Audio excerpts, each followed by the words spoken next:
युगों युगों से महाप्रभु जगन्नाथ, श्री बलभद्र, देवी सुभद्रा और सुदर्शन जी रत्न सिंहासन पर चतुर्धा मूर्ति के रूप में श्री मंदिर में विराजित हैं। सृष्टि के आरंभ से महाप्रभु अपनी लीला कर रहे हैं। जैसे एक मनुष्य अपने नित्य कर्म करके अपना जीवन व्यतीत करता है, ठीक वैसी लीला हमारे महाप्रभु भी करते हैं। आइए आज हम श्री मंदिर में महाप्रभु के नित्य पूजन के बारे में जानते हैं। श्री मंदिर की पहली नीति है श्री मंदिर के पट खुलना। श्री मंदिर के पट भोर वेला में खोली जाती है। इसमें भितरच्छ महापात्र, प्रतिहारी, मुदुली, अखंड और पालिया मेकअप सेवकों की आवश्यकता होती है। पहले ताले पर लगे हुए मुहर की जांच होती है, फिर पट खोले जाते हैं। यदि पूर्व रात्रि की नीतियां संपन्न होने में विलंब हेतु महाप्रभु जी का शयन नहीं होता, तब यह कार्य नहीं होता। भीतर के जय विजय द्वार और कलाहाट द्वार को भी खोला जाता है। द्वार खुलने के बाद महाप्रभु जी के प्रथम दर्शन, उसके बाद श्री जी की प्रथम आरती, जिसे मंगल आरती कहते हैं, वो होती है। यहाँ पर श्री मंदिर के शिखर अधिकार प्राप्त हुए सेवक भितरच्छ महापात्र श्री जगन्नाथ जी की आरती करते हैं और श्री बलभद्र और देवी सुभद्रा जी की आरती पुष्पालक सेवकों के द्वारा संपन्न होती है। उसके बाद महाप्रभु जी के वस्त्र बदले जाते हैं। भगवान जी को सफेद रंग के वस्त्र और उत्तरीय पहनाए जाते हैं।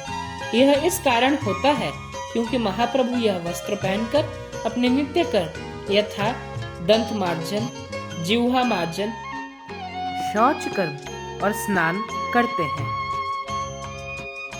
इसके बाद पुष्पालक सेवक महाप्रभु जी का अवकाश पूजन करते हैं। इस पूजन में महाप्रभु जी के दंत मर्जन, जिह्वा मर्जन, शौच कर्म और स्नान किया जाता है। इस वक्त प्रभु जी को दैनिक पंचांग ज्योतिष जी के द्वारा सुनाया जाता है।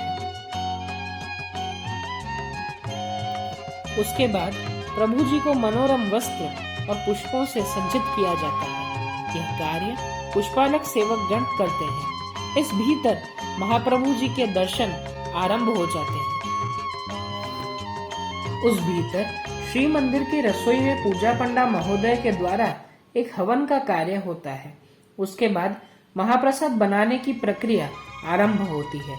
इसी मध्य में श्री मंदिर के मुक्ति मंडप के निकट सूर्य पूजा होती है। उसके बाद जय विजय द्वार में स्थित द्वारपाल, शंखनिधि, पद्मनिधि और नवग्रहों का पूजन पूजा पंडा सेवक के द्वारा होता है। उसके बाद महाप्रभु जी का अल्पाहार होता है। इस भोग पूजा को गोपाल वल्लभ भोग पूजा के नाम से जाना जाता है।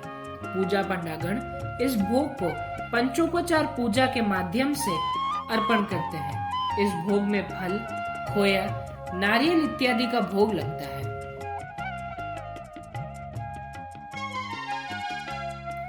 उसके बाद भगवान जी के सकाल धूप पूजा का आरंभ होता है। ओडिया में सकाल या सकाल का अर्थ है सुबह। श्री मंदिर में मुख्य पूजा को धूप की आख्या दी जाती है। यह महाप्रभु जी की पहली मुख्य पूजा है। यह पूजा को प्रातः राजभोग भी कहा जाता है। इस पूजा में महाप्रभु जी को अन्न और विभिन्न प्रकार के व्यंजनों का भोग लगाया जाता है।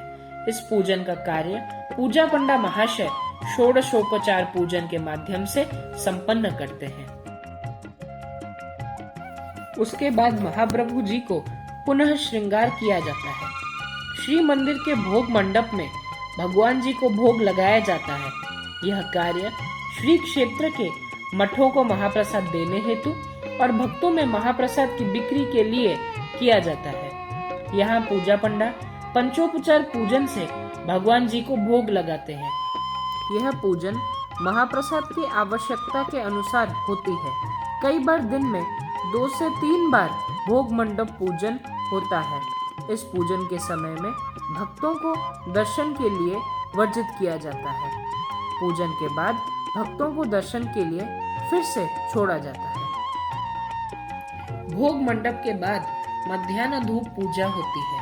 सकाल धूप की तरह यह पूजन होता है। यह दिन की दूसरी राजभोग पूजा है।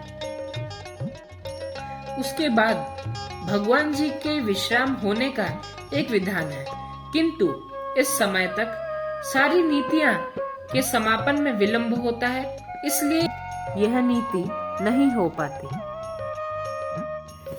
इस भीतर शाम हो जाती है। महाप्रभु जी की संध्या आरती होती है। यह कार्य तलिच महापात्र और पुष्पालक सेवकों के द्वारा संपन्न होती है। संध्या आरती के होने के बाद संध्या धूप पूजा होती है। यह दिन की तीसरी राजभोग पूजा है।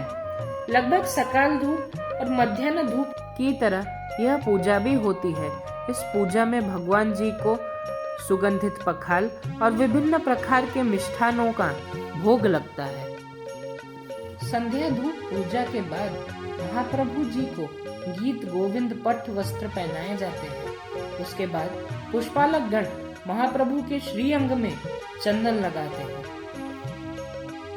उसके बाद महाप्रभु जी को बड़ा श्रृंगार वेश में सजाया जाता है। इसमें भगवान जी को नाना पुष्प अलंकारों से सजाया जाता है, यथा हृदपदक, करपल्लव, अधरमाला इत्यादि अलंकारों से सजाया जाता है। उसके बाद बड़ा श्रृंगार भोग पूजन होता है। यह कार्य पूजा पंडा महोदय पंचोपचार पूजन के माध्यम से करते हैं। इस पूजन में भगवान जी को पखाल इत्यादि का भोग लगता है। उसके बाद भंडार गृह से शयन प्रतिमा श्री अर्धनारीश्वर जी को गर्भगृह में लाया जाता है। महाप्रभु जी के लिए चांदी की शैया भी लाई जाती है। उसके बाद भगवान जी को पान और नारियल के पानी का भोग लगता है। उसके बाद आरती होती है। फिर अर्धनारीश्वर जी को जय विजय द्वार पर स्थित एक डमरू आसन पर बिठाया जाता है। वहां उन्हें भोग लगता है और आरती होती है। उसके बाद शयन प्रतिमा को गर्भगृह में विराजा जाता है और फिर भंडार गृह ले जाया जाता है। इसके बाद पट बंद होता है और सिंह द्वार को भी बंद किया जाता है। इसी के साथ महाप्रभु जी के श्री मंदिर में नित्य पूजन समाप्त होता है।